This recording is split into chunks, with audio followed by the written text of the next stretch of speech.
Okay, we're gonna start class in a minute, just waiting for some more people to join.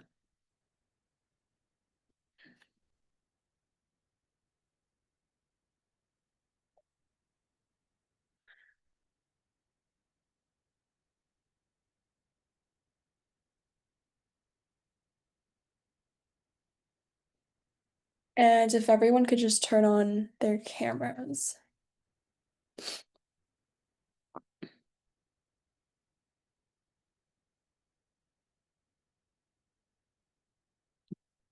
Okay, so let's get started.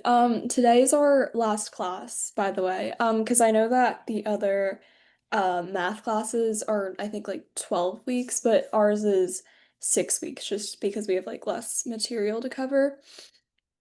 So today we're going to be learning about kind of like the path to your first big amount of money. And I'm going to give you guys some like different examples of how you can earn your first like 100 or $1,000, and then also different like ideas for how to earn money at the age that you're at right now. And then at the end of class, I'll give you guys like 10 minutes after we finish today's lesson, and you guys are going to just get a chance to review everything that we've learned, and then we'll do a Kahoot of everything. And yeah, so that's the plan for today's class. So to start, I kind of just got some random ideas off the internet, but then also from my personal experience of different ways that people your age or like my age can earn money. And so a lot of my friends do babysitting and also like lemonade stands in the summertime, like you'll see along the roads. There are a lot of kids doing that, and it does earn a lot of money. I've done that before. Also like walking dogs or being like a dog sitter. I had a friend who used to do that, and she would make like $100 a week from that. So it pays very well. And then also like lawn mowing or tutoring. Doing like yard work for your family, making websites for businesses, um, which my brother has actually done before, and then also doing like garage sales or just like selling things online. Like there's so many different apps and websites these days, like Poshmark or like Depop, where if you have like old clothes, you could sell it there, or even like Etsy, like you could sell your own like crafts, things like that. Um, yeah, that's a good idea. Yeah, someone also mentioned like YouTube channel. So yeah, that's right here. YouTube channel, or also like making social media content like on TikTok or like Instagram Reels if you have those. And then also like baking. One of my friends has a baking business, and it's gotten really big over the past couple of years. And then also doing um chores around the house if your parents like give you an allowance or something for doing those, or washing cars. You can also write for different like online blogs, like maybe you can write about school, things like that. And then also going off of that, like there's other different ways these days, like maybe even creating your own podcast, because that seems to be very popular. Um, and you can just talk about like school academics or anything that you want. Or selling arts and crafts, like we kind of said before with Etsy, you could totally use that to sell anything that you make yourself. And then graphic design and also like tech help, like if you have any programs in your town where they teach like older or like elderly people about technology, like you might get paid to do that. So those are just some ideas, and now we're going to move on to some examples um, coming off of those ideas, and kind of using these to figure out how to make your first $100 from them. And then these are just two different examples of how these people are going to make the money and manage the money. So the first example is being a babysitter, which was one of the examples that we had before. So this person is going to start by creating flyers to advertise herself, and then she's gonna give them to her neighbors or just like parents around her. Um, like the people that I know who do babysitting, like they also send out their flyers or just advertisements on like Facebook groups in the area. And so after you do that, you wait for a little bit, and this person is now going to receive some offers. And once she gets those offers, she's going to negotiate pay with the parents that are offering her jobs. And so the way that she's negotiated it, she's gonna get $20 an hour. But the thing about babysitting is that it pays in cash most of the time. So if you get paid in cash, it actually you don't have to pay taxes on it. So you get to keep all $20 of that you make per hour. So let's say, for example, this person is going to babysit for four different families for 4 hours each. So doing the math, she's gonna get $20 for 4 hours. So that's already $80, and then multiply that by four. So she's gonna get $320 from 1 week of babysitting. So now we're gonna move into how she's gonna spend this $120. And we're gonna look at this example as if it happened um in last February, because we're gonna do like stocks in this example. So once she got the $320, the first thing that she's gonna do, which is what we've learned in class, is budget her money. Obviously, since she is a kid, she doesn't really have any bills or anything to pay. But if you were a little bit older, like you should obviously budget with those in mind.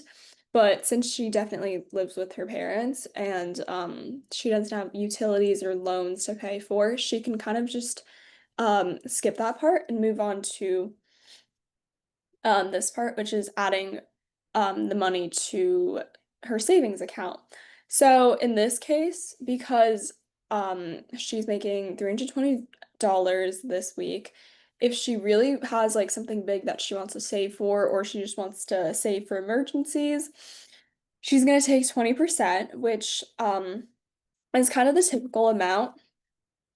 And especially as a younger person, you probably don't have too much to budget for, so you have a little bit left over that you can save instead.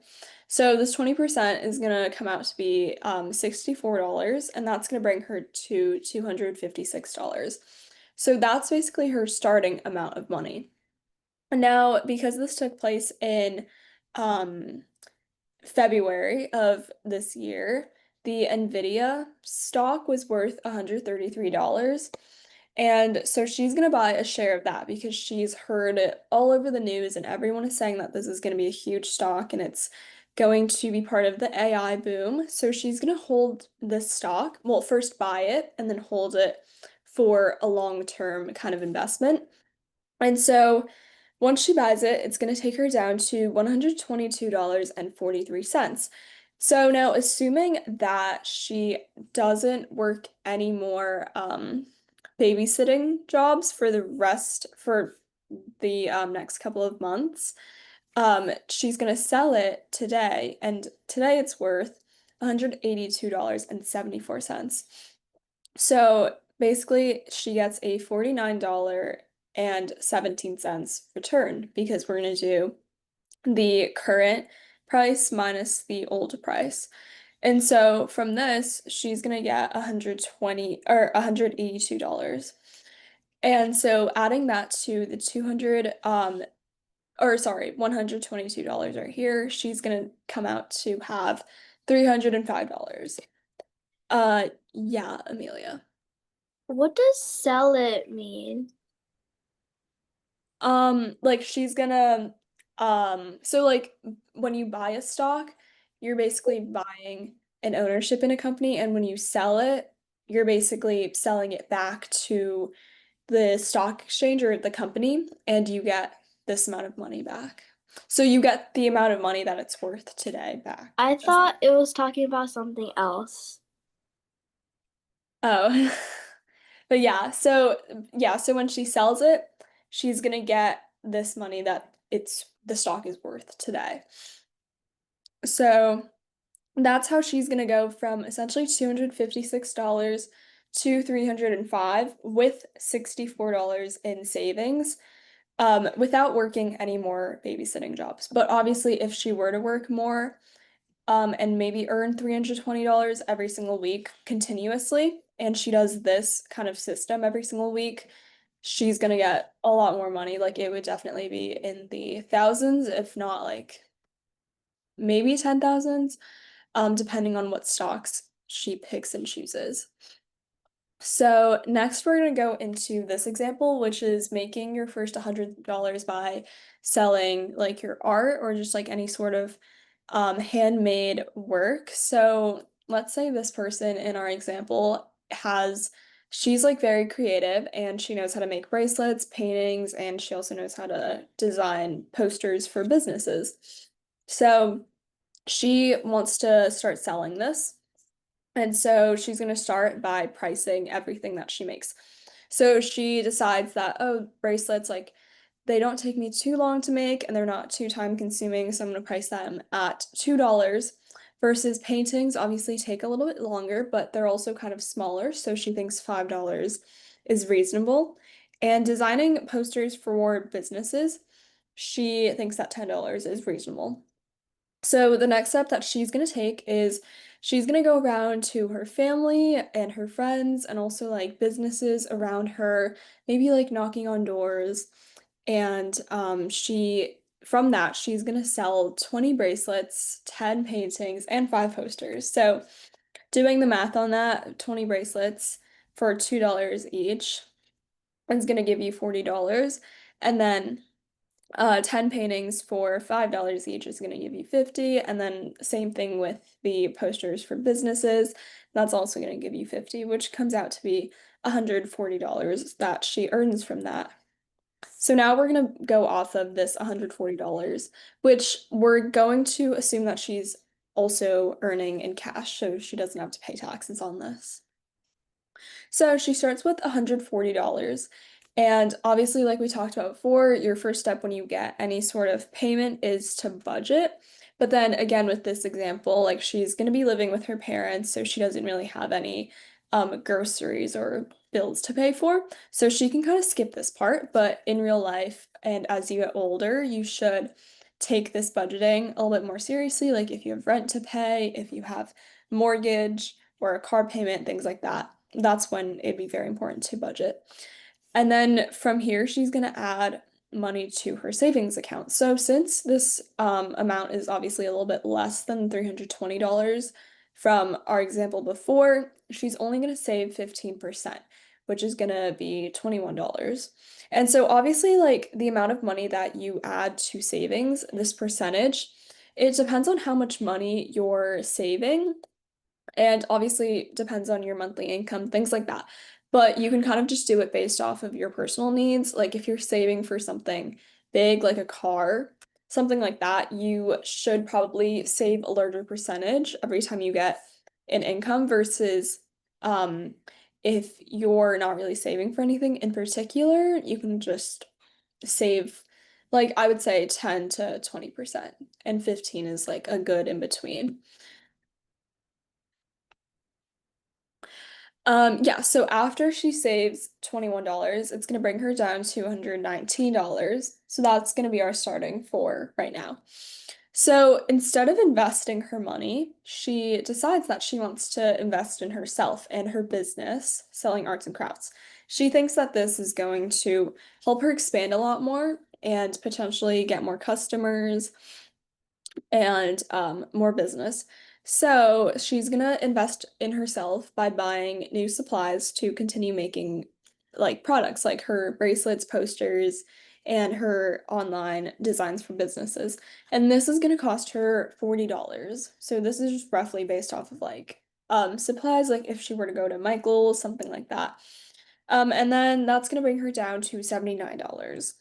Now she decides that she wants to expand her presence to be more online, and that way she can reach more people from different places and maybe sell her things online as well. And so that way more people will buy it and it's not just immediate like family members or people in her town. So she's going to pay someone to create a website for her, and that's going to cost her around $60. And then she's going to create social media accounts for herself, which is free.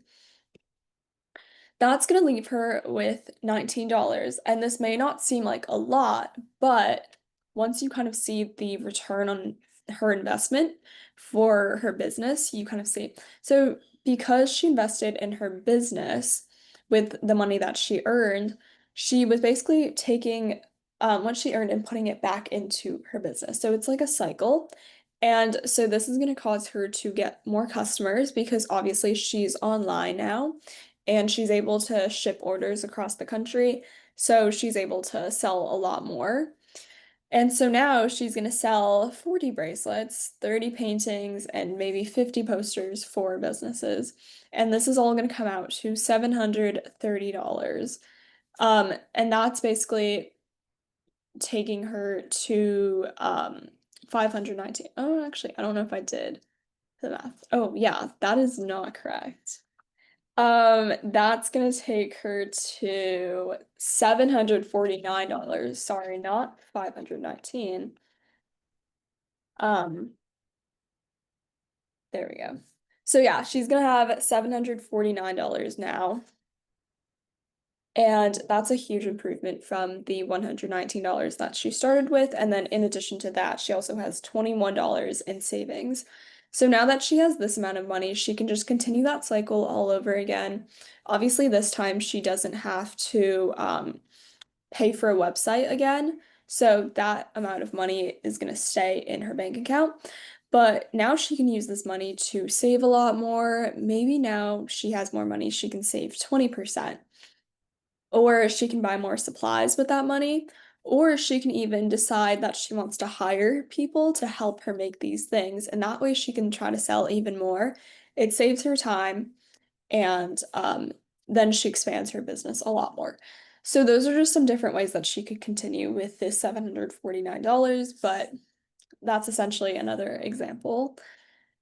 Okay, so now we're going to get into a bit more of like how to manage your money. So those are just two examples of how you could potentially make your first 100 or $1,000. But now after you get it, there's a lot of different ways to manage that money, which we only saw two examples before. So now we're going to see even more. So the first thing to do when you're trying to manage your first big earnings are obviously taking inventory, just making sure you have all of that, especially if you're kind of younger and your earnings are more in cash. You want to make sure that you're actually counting everything and making sure you know exactly how much you have. Or if you're earning like you're getting checks, things like that, you should also have that all in your bank account and make sure it's all there and find out exactly how much you have because you also want to make sure that you're factoring in taxes. And then once you do this, you want to pay off any debt that you might have. That way it's not going to be lingering and it's not going to follow you around. And now you're going to want to create an emergency fund or just a savings account in general for any goals that you might have. Even if you don't have goals, it's always really important to have savings to fall back on in case anything happens. Even as a kid, you definitely do want to have savings. In the example before with like the arts and crafts business, like maybe you want to have savings in case your business is kind of not doing as well one week and you need to kind of replenish supplies with your own savings. Like that's when that would come in handy. And then you're going to want to try to invest your money as much as possible. And that's going to be separate from your savings. So, besides from savings, you're going to want to take out another small percentage that again depends on your income to invest. And so, now we're going to learn about some different stock and investing strategies that will help you with it. So, we're going to go through, I think, around like five different investing strategies. So, the first one is investing based on a company's characteristics. And these, you're going to want to put these in your notebook. Today is the last day of class, but I will be checking the notebooks after class and giving everyone a completion grade based off of if you filled it in or not. And then even after class, like, make sure to keep this with you because I think a lot of these definitions and things like that are very important. So the first thing is common stocks. So there are two different types of stocks, or there's more, but we're going to focus on these two because they're the most simple. And so common stocks is the first one. And this is basically where if you invest in this company, you have partial ownership in a company and you get voting rights. So I think I was saying a couple of classes ago how I invested in Lululemon and they gave me the opportunity to vote in some big decisions that they had. And then obviously, like you get capital gains from owning the stock and dividends, which we talked about previously, but it's basically where a company is paying you to own their stock. So every once in a while, you actually get paid a certain amount of money for just as I guess like a thank you for owning their stock. And then preferred stocks. So this is basically where you get fixed dividend payments. So it's a lot more stable. And you also get priority in assets claims during liquidation. So if a company were to liquidate, like you basically get kind of the priority in getting your money back or just like shares or money in general, but we're not going to go too far into that. And but the thing with this is that you generally don't really get voting rights because these are different than common stocks. Okay, now moving on to a different strategy, which is investing based on the company size and their market capitalization. So we're not going to go too far into what market capitalization means, but you can find a company's market capitalization by just searching it up. And generally, obviously, a bigger number, um, which we're going to talk about later, means that it's a little bit more stable. Versus a smaller number may mean that it's like not totally developed yet, and you want to be a little bit careful when approaching those types of stocks. So, starting with the large cap stocks. So, this is companies that have market capitalization of $10 million or more. And so they're known for being more stable and steady, although they have slower growth because they're already like so big and there's only so far that they can go. And then there's mid-cap stocks, and these are basically companies with market capitalizations of $2 billion to $10 billion. And they're known for offering higher growth potential. So they have a lot of potential to grow and get like reach higher points in their stock, and they usually have moderate risk, but there is still some risk associated with it.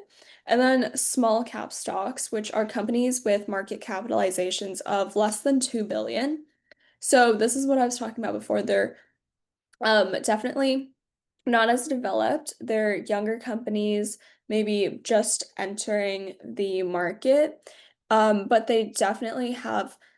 they have higher volatility and more risk, which we're going to go into what volatility means in the next slide. So I'll give everyone a minute to copy that down.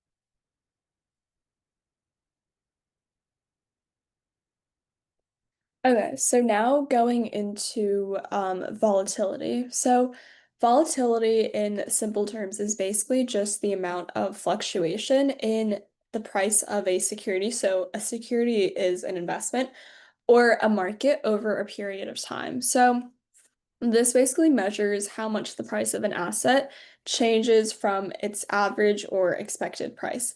And usually, if there's high volatility, like you might hear this in some investing analyses, if people say there's high volatility, this could mean there's price swings, and that's basically when an investment or the overall market is just experiencing a lot of fluctuations. So, like on a stock chart, like you might see like it's going in like waves and it's either going up or down a lot. And then there's unpredictability and risk, which also comes with high volatility. And this just means that an investment is riskier because its prices, like with the price swings, change a lot. I'll give everyone a minute to copy that down.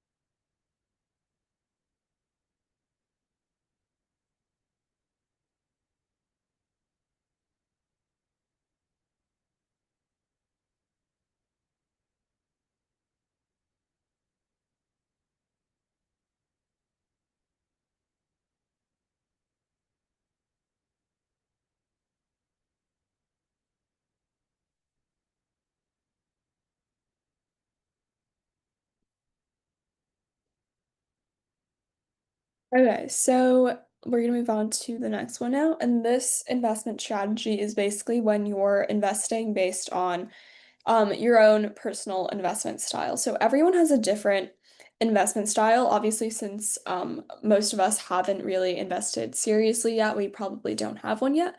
But once you get a little bit older and you put more money into stocks, things like that, you will slowly begin to develop an investment style. So these are just some um, investment styles that exist. Yeah, the slides are already posted on Classroom. I post them at the beginning of every class or like a day or two before. So the first one is value investing, and this is basically when an investor identifies and buys stocks that appear undervalued by the market relative to their worth. So this is basically just investing in stocks that people don't really appreciate enough, or maybe they're not as popular. They don't get as much media attention, but you still think that they're worth a lot. Um, Especially with the market value or the market value of these stocks are sometimes not as high as they should be, but you think that it should be a little bit higher. That's kind of when value investing comes into play. And this is how you would know that you're a value investor, someone who doesn't really follow the trends and doesn't really go for the stocks that are popular. You like to do your own research and you like to actually do the math and figure out which ones are valued versus which ones aren't. And that's how you pick them.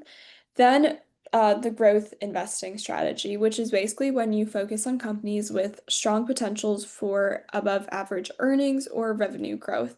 And this is often seen in markets with more innovative technologies or maybe like markets that are rapidly expanding. And so this is basically where you're kind of like looking for the stronger ones. So this is where you're going to be focusing a little bit more on what people are talking about, what the media is saying, and that way you can hear about which ones are have more potential or are doing better, or have the potential to do better. And lastly, we have the growth at a reasonable price. So this is shortened to GARP. And it's basically where it kind of blends growth and value investing because these investors seek stocks with high growth rates that are trading at reasonable valuations. So we're not going to go too far into this strategy, but it's basically just combining this one, so identifying and buying stocks that are a little bit like undervalued, and then also focusing on companies that are strong and have the potential for really high earnings. So finding undervalued companies that also have projections to be very successful. And then in this case, also seeking like those high growth rates and also trading at reasonable prices. That's what growth at a reasonable price strategy is. Okay, I will also give everyone a minute to copy this down.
Oh wait.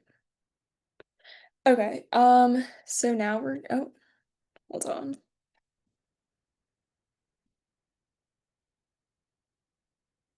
Sorry, I just lost my screen.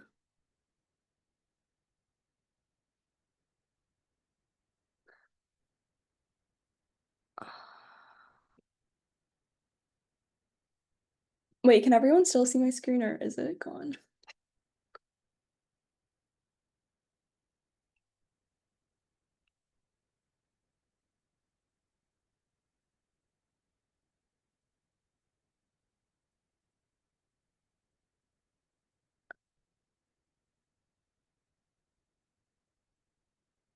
Okay.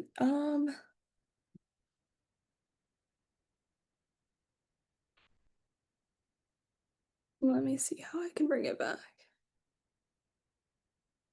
Okay, there we go. Okay. Um,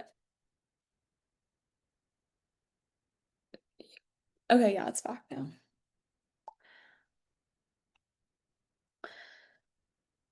Okay, so we're gonna move on from this side just to save some time, and then going on to um the last type of investing, which is income investing. So this one's not as popular as the other ones, and it's also kind of more for people who um, are very regular investors or very invested in the stock market in general.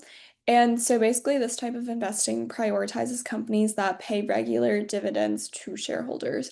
And this provides them with a steady stream of income. So basically, they're investing in these companies just to get the dividends and kind of they're sort of living off the dividends, but then also trying to sell the stocks when it comes time to and earning from those. So this one's not as common, but it's also a strategy.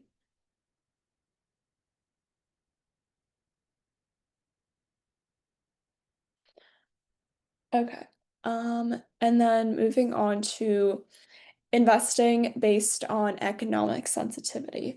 So there's these different stocks that are cyclical or non-cyclical, which so basically cycle is obviously in the word and it kind of suggests that the ones that are cyclical are the ones that kind of go based on the how the economy is doing versus the non-cyclical ones are the ones that aren't based on the cycle of the economy. So the one on the top is these are basically just companies whose performance is closely tied to the economic conditions so this is like some examples of that would be like manufacturing or luxury goods, or even like in today's examples with like Nvidia, that's also one. And then because Nvidia is very closely tied to the current economics with like the tariffs, they're unable to trade with different countries, and that impacts them. And so these stocks are more known to rise during expansion and fall during economic downturns versus the non-cyclical slash defensive stocks. So these are companies that actually work in the opposite way. So they're sort of the reverse.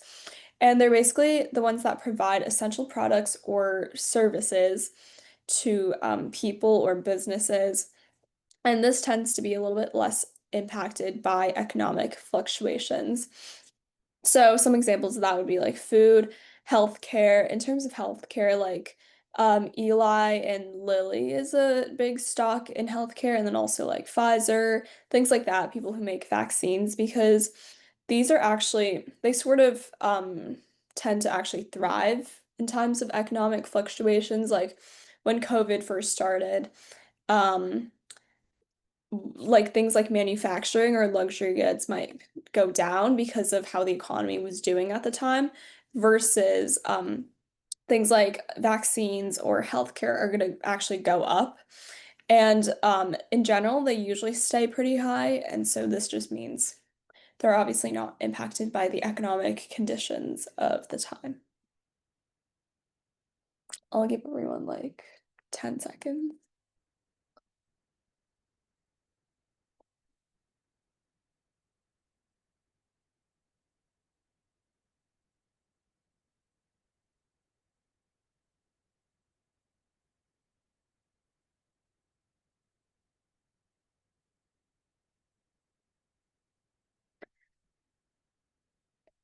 Okay, so just for time's sake, I'm gonna move on. But then again, the slides are gonna be in classroom, and then I will also see about extending the deadline for the notebooks in case anyone needs more time to catch up on these slides.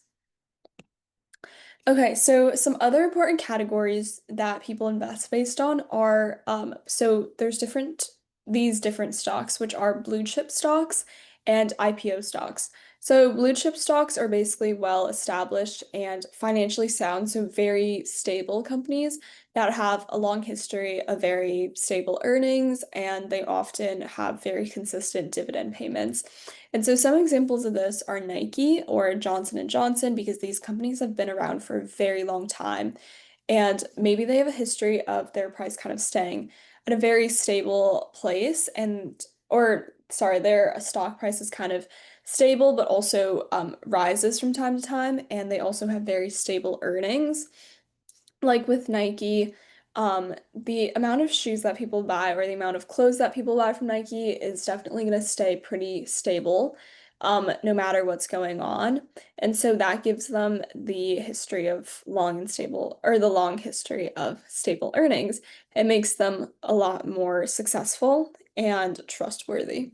And then also IPO stocks, and these are companies that have recently gone public through an IPO. So an IPO is basically when a company, we've talked about this in previous classes, but it's when a company is putting themselves up on a stock exchange.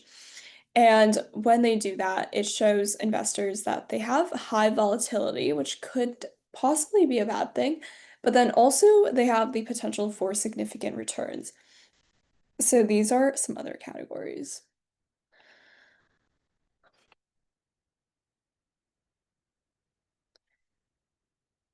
Yeah, and then I'm not totally sure what due date I put for the notebooks, but I can go back and change that based on how everyone is progressing with that. And then there are ESG stocks, and these are basically companies that prioritize environmental, social, and also governance, so political factors in their business practices. And this goes back to, it's actually in the name. So ESG stands for environmental, social, and governance. And so this is very appealing for people who are very socially conscious as an investor. And some companies like this are Microsoft and NVIDIA. Like NVIDIA, they definitely prioritize kind of governance aspects of it. Like when their stock was not doing too well previously, their CEO immediately met with the president to discuss how to make sales work. And then also some other ones could also be like Tesla because they prioritize or like when they were first introduced, it definitely was appealing for socially conscious investors because they prioritize the environment, but then also aligned with different political things as well because um in the country, like different political factors may impact like how, so Tesla obviously making electric vehicles, they go with some different political parties that believe in clean energy, things like that. And then index funds and ETFs, which we discussed in the first class, so I didn't put the definition for this one. And then lastly, it's very important that when you're investing, you diversify your portfolio. So this is known as diversification. And if you are a big investor, you definitely have heard this term before. And it's basically where you manage your risk by spreading your investments across a variety of assets. So this kind of ties into the quote, not putting all your eggs in one basket. And it also prevents any downturns in the economy from impacting your entire portfolio. So a really diverse and strong portfolio would be one where you kind of have assets in many different places. So maybe you have an investment in like a house, and then you have investments in the manufacturing side of the stock market, and then you have investments in the healthcare side of the stock market. So these two are very contrasting, and obviously in times of economic downturn, maybe the manufacturing stocks might suffer a little bit, and maybe the housing market won't be doing that good, and that's going to suffer as well. But then you have your other side of your portfolio, which is healthcare. And that, like we just studied, tends to do kind of well. And so that's going to keep your portfolio afloat. So you really want to be able to diversify and have a lot of different areas in your portfolio. That way you're just making it stronger and also um, maximizing on the returns. Okay, so now we're gonna move on from this. So we're gonna do a Kahoot now. So I'm gonna give everyone 5 minutes to or we're gonna take it down to, oh yeah, 5 minutes to prepare. But a heads up to anyone who has a class after or at 8, you might need to leave the Kahoot early, and that's totally okay. But you could just shoot me a text or something in the chat to let me know. Okay, yeah. So 5 minutes to go over everything that we've covered for this Kahoot. So just go through the classroom and you can check. I have like a separate section for every single class, so you can see the class one slides and review here, and then class two, things like that. And then even after this class ends, I think this classroom will be archived. So that's why it's important to keep your notebook for that. Okay, so I'll stop sharing and give everyone 5 minutes to prepare, and I'll come back at 7:50, and then we'll start the Kahoot.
Okay, so now we're gonna start the Kahoot.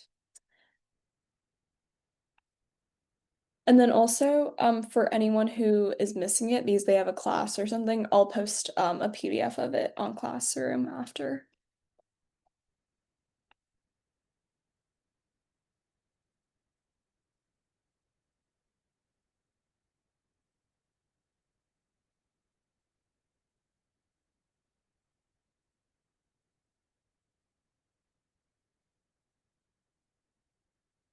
Okay, here's the pin right here.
Okay, we're missing, I think, 4 people, so I'll just give everyone another like 30 seconds to join.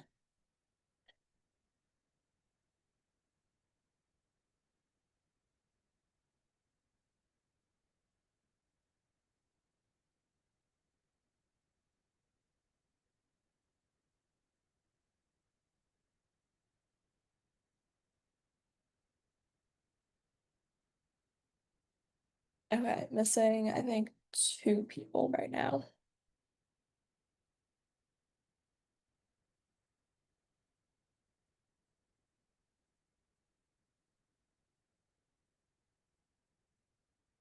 Okay, we're just gonna start in 5 seconds if those people don't join.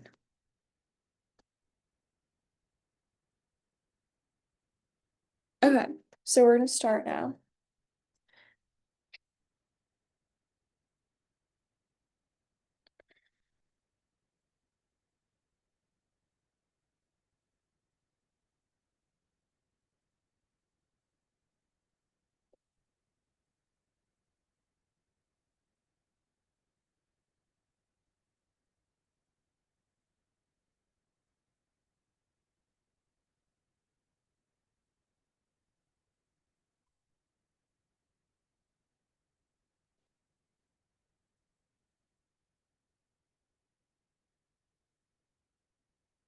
Okay, yeah, so net worth is the total value of your assets minus your liabilities.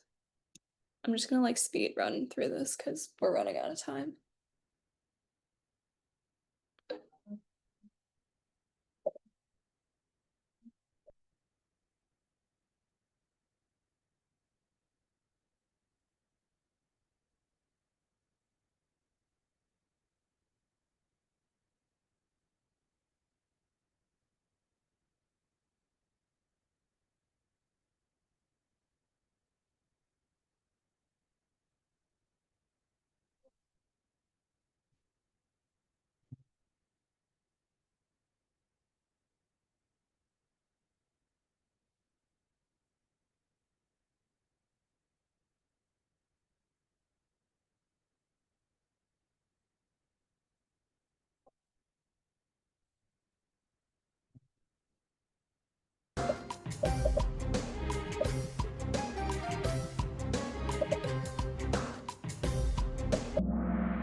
I have to go for my 8 o'clock class.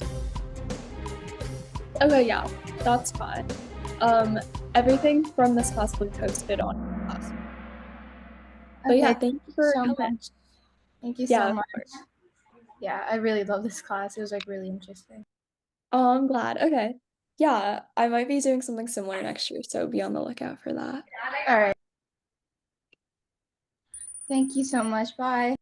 Bye. Thank you for coming.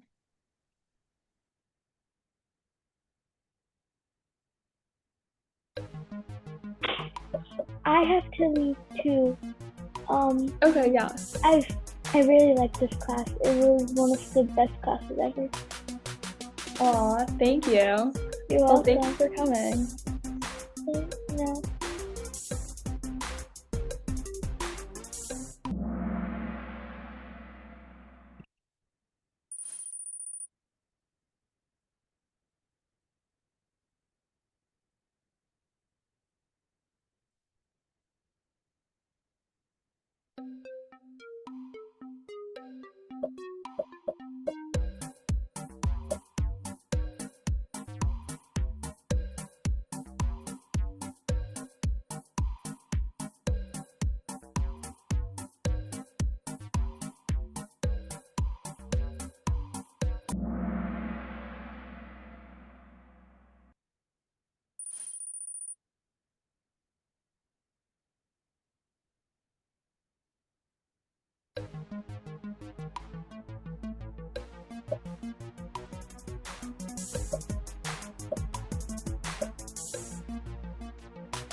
Okay, so I think we still have around like 20 questions to go. So, um, let's maybe take a vote. Who wants to continue doing the Kahoot? Just raise your hand and then